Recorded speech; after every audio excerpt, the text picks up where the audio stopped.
And after James on sport and James Bond, we can speak to another James now for more on the phenomenally successful franchise that is Bond. Professor James Chapman, you teach film studies at Leicester University. What's the enduring Bond appeal? Well, I think James Bond has become an icon of Britishness. The Bond films are a phenomenal production achievement. They've been running for over 50 years now. And they sell a fantasy of Britain, a male fantasy of material and success with women, an imperial fantasy perhaps of a land in which the decline of British power never took place. He has changed though over the years, hasn't he? He's become more caring in some ways. Yes, I mean, I think part of the appeal of Sean Connery's Bond in the 1960s was that certain rugged callousness that he brought to the role, the rather disposable attitude he had towards women, perhaps, which is very much a feature of the times. In the more recent films, we've seen, I wouldn't say a gentle side to Bond, that's going too far, but we've seen him becoming more emotionally engaged, particularly with the women. Yeah, do you think in some ways those very early Bonds, like Dr. No and From Russia with Love, they were more... I'll use the word realistic because they were in context. The Cold War was happening at the time.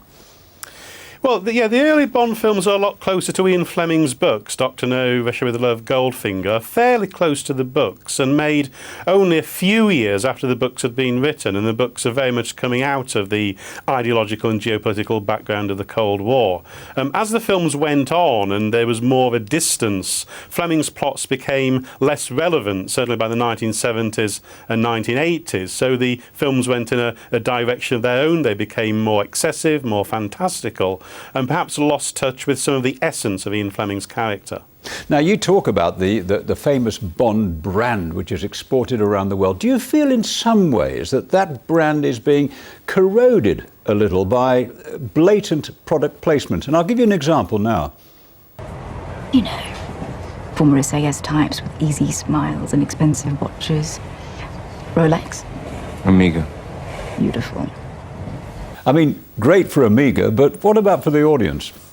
I think that is one of the more blatant examples of very excessive and obvious product placement. And I think among the fan community, people were a little bit turned off by that. But I think when the brands are handled sensibly and sensitively as well, when it's something that we associate with Bond, that's part of his world, and when it's used perhaps sometimes in a slightly ironic sort of way, I think audiences accept it more. And is it the case that Bond has slipped into the region to do a bit of his filming? Yes, indeed. The Nene Valley Railway features in two of the James Bond movies. It's in Octopussy, where it's representing a railway in East Germany, and it stands in for Russia in GoldenEye. And you'll be watching Spectre very soon?